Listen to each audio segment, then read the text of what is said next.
ଘରୁ ଅଛି ମୁକୁଳ ମହାପ୍ରଭୁଙ୍କର ଏବେ ପରିପୂର୍ଣ୍ଣ।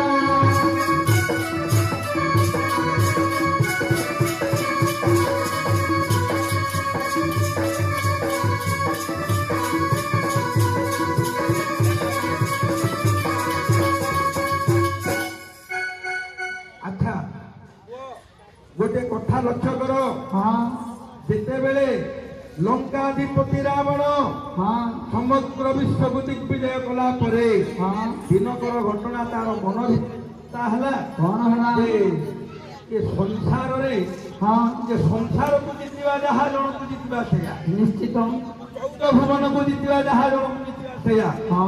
14 भुवन को मु जीतिली केमिति ना वृषा वृषासन वासुकी विधान रहे उचित इंद्र को जिते बेले जीतिली स्वर्ग निश्चित 14 भुवन राजा हूँ इंद्र 14 भुवन को जीतवा जहा इंद्र को जीतवा से निश्चित मुझे जीति गली कि जन को जीतिली ताकू जीतिले 21 ब्रह्मांड को जीतवा सहित समान हम वितारीण लंकापति गला का लंकापति कहला तो दूरे जाई परे तो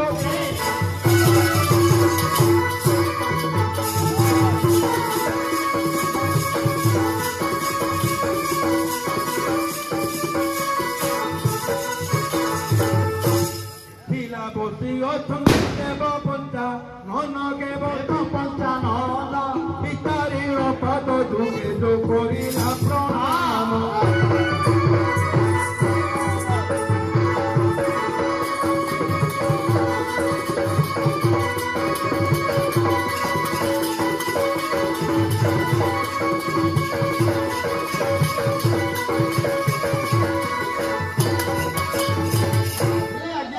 महाप्रभु 55 बसी जोगार रही काग तले बसिकी कोटिए दंडवत कर दंड प्रणाम कला महाप्रभु जोग निद्रा भांगु पाखरे बसी परम्बा भगवती कोल धरी बसी विचार कला कला तो शिव तो जोग निद्रा भांगु ना कौन करी जदि सी जोग निद्रा न भागे न भागत केतु भांगु भांगत मोर किसी कहबार ना विचार कर चिंता कला कला आ गोटे बात कला मोर तो 20 हाथ अच्छी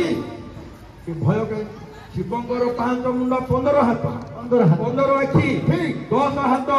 किंतु मोर 10 मुंड को 20 हाथ चतुर्दिग मोर आखि शिवंकर 5 मुंड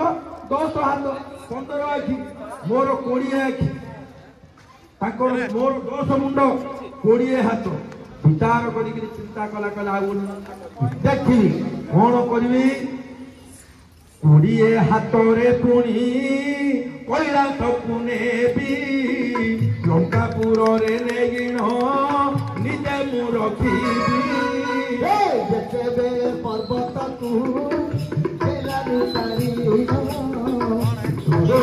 भांगी गले प्रभु पंचान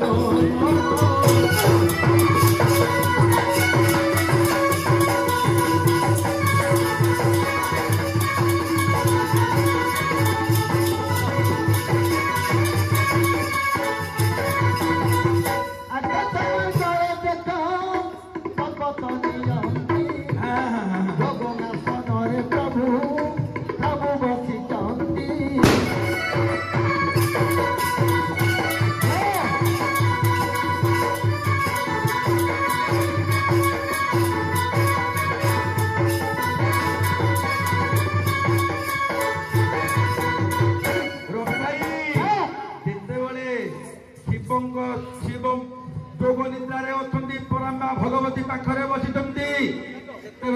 आज्ञा कौन कहना कथा शुणु तापर कह ना हाँ हेले किए कौन कला ना 20 हाथ को भर्ती करके जो टेकिला से प्रभु कौन कले पादटा को धीरे चिपिदेले जमी चिपिदेले कैलाशटा पुणी चिपी होगला किंतु हाथ गुड़िक रहीगला से भितर काटुची क्या कैलाशटा चिपी होगा काटुची किए शुणा कई ना आग को ना कि पछक ना कि केवल शिव पार्वती बस जोग निद्रा एकुटिया बसी राम कही पारू हाँ तमे कहलो आगे हाँ काटुची हाँ तो कोई काटुनी हाँ तो से शिव को ध्यान करू आंगुटा तू मिले तू जहाँ पचारू मु तो तार उत्तर कही हाँ तो हिसाब मु आसु ध्यान कला शिव को ध्यान कला और आंगुटा टेकलु हाथ बाहरला तो ध्यान कला कोइला ना काटुची देखो ध्यान कला हे प्रभु मते ध्यान करू आंगुटा टेकलु हेला मन हाँ घोर नहले नहीं मु भाई आ गोटे प्रकार कही विष्णु भाई हाँ तुम्हारा प्रश्न होइछि काटुन मात्र काहाकू कहि पारु नाहंती दिने अनुच्छया निर्जन वनस्ते बस हाँ पाखरे अत्रियमुनि अछंती हाँ पार्वती महा किए हाँ पार्वती पचारुचंती ए जो बाबाजी लोकना किए से होछि महादेव हाँ तांको पाखरे बसती किए तांको अर्धांगिनी जे पार्वती संसार मध्य तांको ठारू सत्य कन्या केही नाहंती संसार रे भगवती पार्वती ठारू सती बड़ी बड़ी सती आउ कहीं नहीं अनुच्छया पाखरे बसिचंती जे अत्रेय मुनि आत्रेय मुनि बसचंती अत्रेय मुनि शयन करिचंती हाँ जंग ऊपर धरिचंती अनुच्छया हाँ अरे सेदिन महादेव विचार कले हाँ अनुच्छय कृति जे कहिले सेदिन जे पार्वती विद्या कहिला हाँ मंत्र पाठ करी मंत्र पदे देले छाड़ीना हाँ केतेबे हाँ अरे सही दिन जो विद्या कंट्रोल चली गला हाँ अनुच्छय को जाइना पदे को मारिला हाँ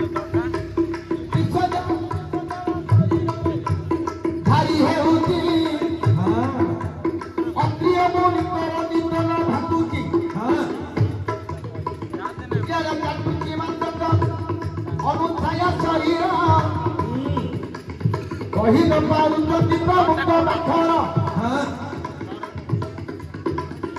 अरे विद्या कंट्रोल आरंभ अछि हाँ आखिरु जे धार धार लुह पडुची अरे केतेबे धार धार लुह अरे मंत्रिय मुनि करनी तन भागी गला हाँ अनुच्छय कुमार कतई देला चाहिना इहे कान बोली देला पटारिया अनुच्छय कहले प्रभु तुमे निद्रा सहित हाँ निद्रा भग्न कले महापाप कारण मोर इष्ट देवता होउछन्ती आपण आपण मोर जंग उपरे मुंड रखिकी आजी शयन करिसन्ती हाँ। मु आपणकर निद्रा भंजन करिली केमिति आपण करिसन्ती किंतु आपणकर सोई समୟରେ दुर्बार कंकड़ा बिछा আছে मोर जंग को काटुची काटला परे ए जंग पाखरु रक्त धार धार बही जाउची किंतु कहि पारु नाहंती कारण स्वामी सोइचंती इह काल पर काल देवता होती स्वामी किंतु अकस्मात गोटे टोपा लुह खसी पड़ा कारण देह तो पचारिले अत्रेय मुनि काहे तुमे कांदुच ए पिछा कुकुरा मारिबारु काटुची ना मु कहि पारु हाँ सेति जगो मो आखि धार धार लो हो काटुची तो कहि पारु कौन मन काटुची मात्र को कहि पारुनी। पारुनी हो जति सेहि विषय रे न बलित मन हे न बलि मान अनु गति ए प्रकार दिदि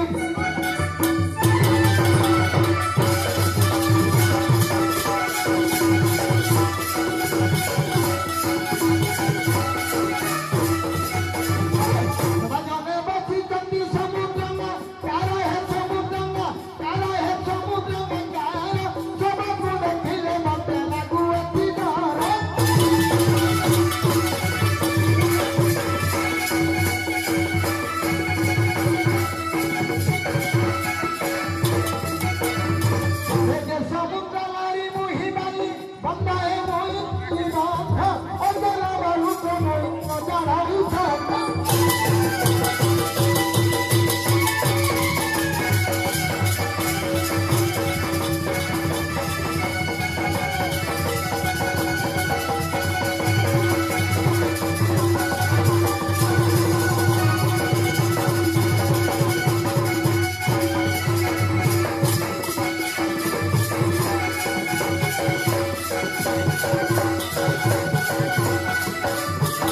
ବିଷ୍ଣୁ ଭାଇ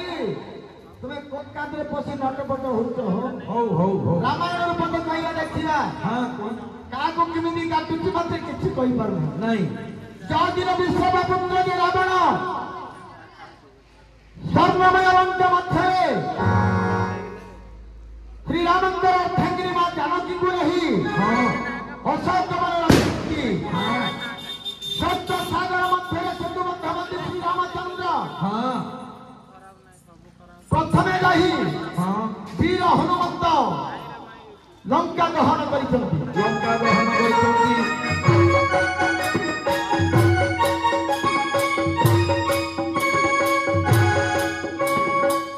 କହିଲେ ମନ୍ଦୋଦରୀ ପ୍ରଭୁ ହଁ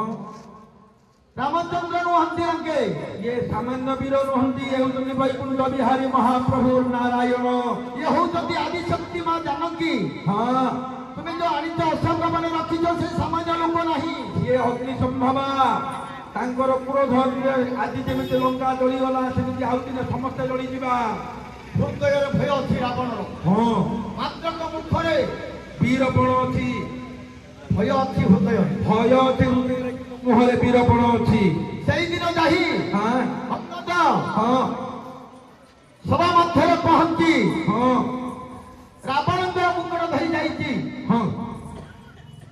ଆମର ଷୋହଳିଆ ପର୍ବତକୁ ହଁ ସେଇଦିନ ହୃଦୟ କାନ୍ଦୁଛି କାହାର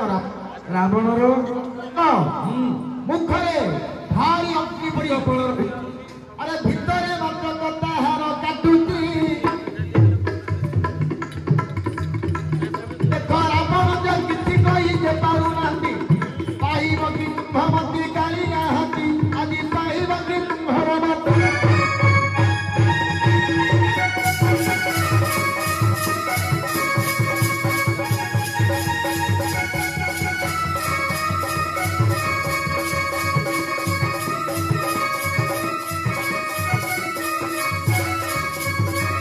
ବିଷ୍ଣୁ ଭାଇ ଆପଣଙ୍କୁ କାଟୁଛି ମାତ୍ର କହିପାରୁନାହିଁ ହଁ ହେଲେ ଆମର ଆଜ୍ଞା କହିଲେ ଯୋଉଦିନ ବିସର୍ବାନନ୍ଦନ ରାବଣ ହଁ ପର୍ବତ ଶିଖକୁ କୈଳାସ ଆଣିବାକୁ ଯିବା ସମୟରେ ହଁ ଅଙ୍ଗୁଷ୍ଠି ବୃଦ୍ଧାଙ୍ଗୁଷ୍ଠି ଚିପି ଦେଲେ କିଏ ସୁମରଣ କରିଥିଲେ ରାବଣ ହଁ କିଏ ଭଗବାନ ମତେ ରକ୍ଷା କର। ସିଏ କହିଦେଇଥିଲେ ସୁମରଣ କରିଥିଲେ ନାଇଁ ଏ କଥାରେ ତମେ କାଟିଲ ଦ୍ୱିତୀୟ ଆମର ଅନୁସୂୟା ଦ୍ୱିତୀୟ କଥା କାମରାଜ ଗୁରୁ କହିଲେ ବିଶ୍ରବାନନ୍ଦନ କଥା କହିଲେ ହଁ। ପୁଣି ପ୍ରଥମରେ ସତ୍ୟ ଅନୁଛାୟା ପାର୍ବତୀ କଙ୍କଡ଼ା ବିଛା ହେଇଥିଲେ ସେ କଥା ମଧ୍ୟ ମନା କଲେ ହଁ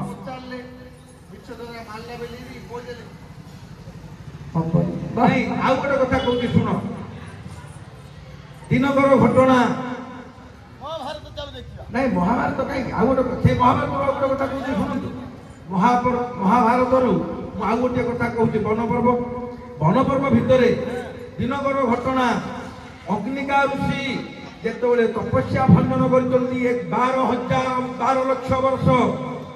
ତପସ୍ୟା ସରିଗଲା ପରେ ସ୍ନାନ ସାରିକି ଯେତେବେଳେ ଉଠିଛନ୍ତି ସେତେବେଳେ ଦେଖିଲେ ଯେ ତାଙ୍କର ଯୋଉ କଷା କୌପିନ ତମ୍ବା ଢାଳ ଗଡ଼ୁ ପାତ୍ରୀ ମାଳ ସବୁ ଅଛି ସେ ମାଳ ଉପରେ ଗୋଟେ ସର୍ପ ଶୁଣୁଛି ବିଚାର କଲେ କଣ କରିବି ମୁଁ ସ୍ନାନ କରି ତର୍ପଣ କରି ଆସିବା ଭିତରେ ପଥଶ୍ରମ ଲାଘବ କରି ଏ ସର୍ପ ଆସିକି ୟା ଉପରେ ଶୋଇଛି ହେଲେ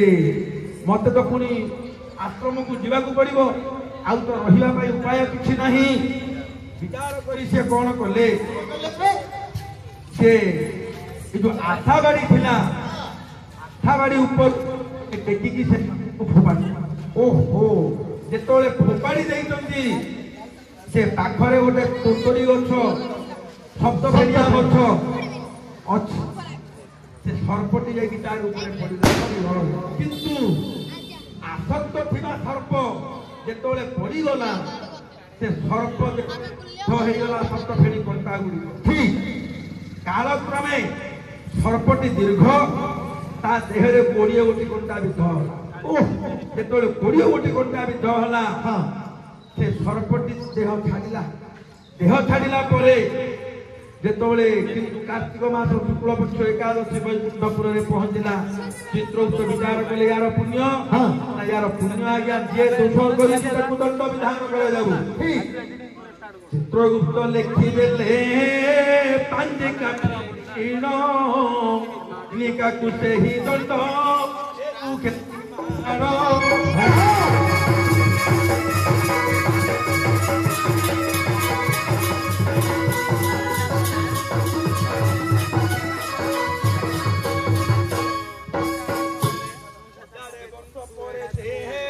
ଅଗ୍ନିକା ଫେରିଲେ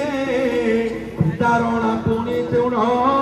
ଦଣ୍ଡ ତାକୁ ହେଲେ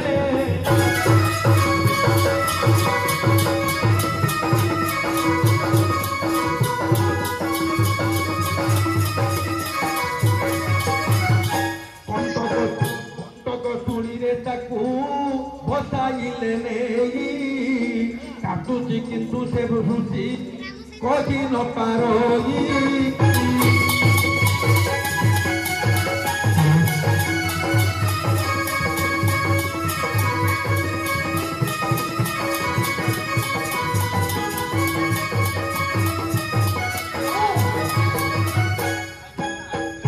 ଆଜ୍ଞା ତପସ୍ୟା ସରିଗଲା 1000 ବର୍ଷ ପରେ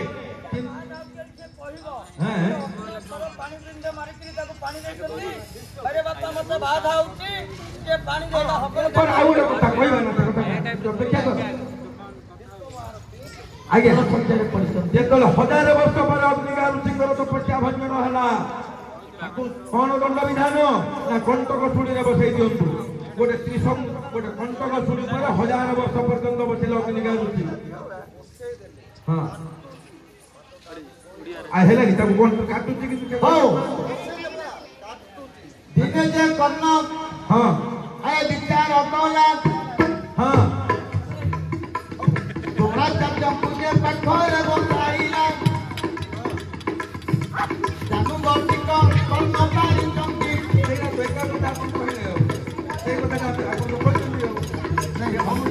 ଯାହା ଇଏ ମଧ୍ୟ ସେ କଣ୍ଟକ କାଟୁଛି ସେ କହିପାରୁନାହାନ୍ତି ସେ କର୍ଣ୍ଣ ପୂଜା ମିଥ୍ୟା କଣା ମାରି ନଛି ଦ୍ରୋଣକୁ ଶୟନ କରିଛନ୍ତି। ଦ୍ରୋଣ ଶୟନ କରିଛନ୍ତି ଦ୍ରୋଣଙ୍କ ଜଙ୍ଘ ଉପରେ କର୍ଣ୍ଣଙ୍କ ଜଙ୍ଘ ଉପରେ ଦ୍ରୋଣ ମୁଣ୍ଡ ଦେଇ କହିଛନ୍ତି। ନାଇଁ ନାଇଁ ପରଶୁରାମଙ୍କର ପରଶୁରାମଙ୍କ ପାଖରେ ପାଠ ପଢିବାକୁ ଗଲେ ପାଠ ପଢା ସରିଗଲା ଯେ ଦିନକର ଘଟଣା ପରଶୁରାମ ଶିଖେଇଲେ ପାଶୁପତ ଅସ୍ତ୍ରର ବିନ୍ଧାଣ କିନ୍ତୁ ପାଶୁପତ୍ର ଅସ୍ତ୍ର ବିନ୍ଧାଣ ହଉଛି ସେଦିନର ଶେଷ ପାଠ। କର୍ଣ୍ଣ ଦେଖୁ ଦେଖୁ ଗୋଟେ ଥରେ ଶିଖିଗଲା ବିଚାର କଲେ ପରଶୁରାମ କହିଲେ ପାଶୁପତ ଅସ୍ତ୍ର ବିନ୍ଧାଣ ଏତେ ଶୀଘ୍ର ଶିଖିବା କଥା ନୁହେଁ କିନ୍ତୁ ଏ ପିଲାର ରୂପ ରଙ୍ଗ ଭେକରୁ ଜଣା ପଡୁଛି ଏ କ୍ଷତ୍ରିୟ ପିଲା ନୁହେଁ ହଉ ଇଏ ବ୍ରାହ୍ମଣ ପିଲା ନୁହେଁ ୟା ଉପରେ ସନ୍ଦେହ ହଉଛି। ବିଚାର କରି କହିଲେ ବାପା କାଲି ରାତିରେ ମୁଁ ଯୋଗ ଧ୍ୟାନ କରୁଥିଲି ଦେହ ପାରୁନାହିଁ ତମେ ଟିକେ ବସ ଶୋଇ ବୋଲି କହିକି ପରଶୁରାମ ଶୋଇଲେ। କିଛି ସମୟ ପରେ ମୁଣ୍ଡକୁ ଗଡ଼େଇ ଗଡ଼େଇ ଆଣି କର୍ଣ୍ଣ ଜଙ୍ଘ ଉପରେ ମୁଣ୍ଡ ଟିକି ରଖିଲେ। ନିଦ ହେଇଗଲା ପରେ ପରଶୁରାମ ବିଚାର କଲେ ଆଜି ପରୀକ୍ଷା କପଟରେ ଗୋଟେ କଙ୍କଡା ବିଛା ସୃଷ୍ଟି କଲେ। ସେ ହେଲା ସେଇ କଙ୍କଡା ବିଛା ହଉ ଏକ ବିଷାକ୍ତ କୀଟ ଏ ଯୋଉ ଛଣି ଗଛରେ ଯୋଉ ଭଅଁର ଗୁଡାକ ହୁଅନ୍ତିନି କାମୁଡା ଭଅଁର ସେ କାମୁଡା ଭଅଁର ଗୋଟେ ଆସିଲା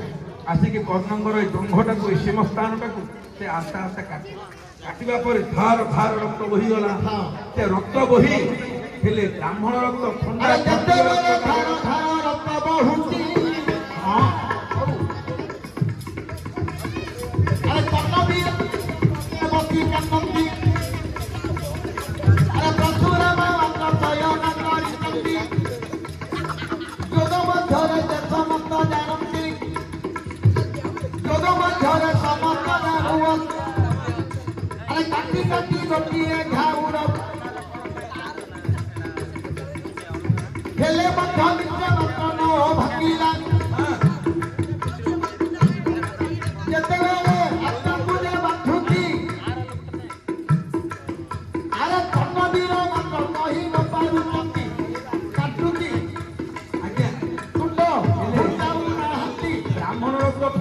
କ୍ଷତ୍ରିୟ ରକ୍ତ ଗରମ ସେ କ୍ଷତ୍ରିୟଙ୍କର ରକ୍ତ ଯେତେବେଳେ ଗରମ ରକ୍ତ ବାଜିଲା ପରଶୁରାମ ଉଠି ପଡ଼ିଲେ ବୀର ରୂପରେ କହିଲେ ନା ଆଜ୍ଞା ମୁଁ ଆପଣଙ୍କର ଶିଷ୍ୟ ତମେ କଣ କହିଥିଲ ନା ଆଜ୍ଞା ସେଦିନ ପରିଚୟ ଦେଇଥିଲି ବ୍ରାହ୍ମଣ ବୋଲି କହିଥିଲ ବ୍ରାହ୍ମଣ ବୋଲି କହିବାରୁ ସମସ୍ତ ବିଦ୍ୟା ଶିଖେଇଦେଲି କିନ୍ତୁ ତମେ ବ୍ରାହ୍ମଣ ପିଲା ନୁହଁ କାରଣ ତମ ରକ୍ତ ଗରମ ଯେହେତୁ ମୋର ଜଙ୍ଘ ଦେଖ ଏ ଜଙ୍ଘଟା କେମିତି ଶିଖି ଯାଇଛି ତମର ଏଇ ଜାଗାଟାକୁ କୀଟ ଦଂଶନ କରୁଛି ରକ୍ତ ବାହାରିଛି କିନ୍ତୁ ସେ ଗରମ ରକ୍ତରେ ମୋର ଜଙ୍ଘ ଶିଖି ଯାଇଛି ଦେଖ ଆଉ ମୁଁ କିଏ ଜାଣିଛ ଏ ତ୍ରିଭୁବନ ବିଜୟୀ ପୃଥିବୀ 21 ବାର ନିକ୍ଷେପ କରିଛି ମୁଁ ବୀର ପରଶୁରାମ ମୋର ଦେହ ଗରମ ତମର ଗରମ ରକ୍ତରେ ମୋର ଜଙ୍ଘ ଯେତେବେଳେ ଶିଖିଗଲା ତମେ ମଧ୍ୟ ଗରମ କହୁଛ ବର୍ତ୍ତମାନ କ୍ଷତ୍ରିୟ କିନ୍ତୁ ସେଇଦିନ ଯୋଉ ବିଷାକ୍ତ କୀଟ କାଟୁଥିଲା କାଟୁଛି କହିପାରୁନି ହେଲା ଧନ୍ୟବାଦ ହଉ ଆଉ କଣ ଅଛି ତମେ କେତେ ଭିତରେ ଗମନ କରୁଛ ଓହୋ ହଁ ହ୍ୟାଲୋ ବଲେ ବଲି ନ ଗଲେ ମୁଁ ହାଁ ବଲେ ବଲି ନ ଗଲେ ମୁଁ ଏଇ ଛୋଟିଆ ଆପଣ ଭାଇ ପଚାରିଛନ୍ତି ବଲେ ବଲି ନ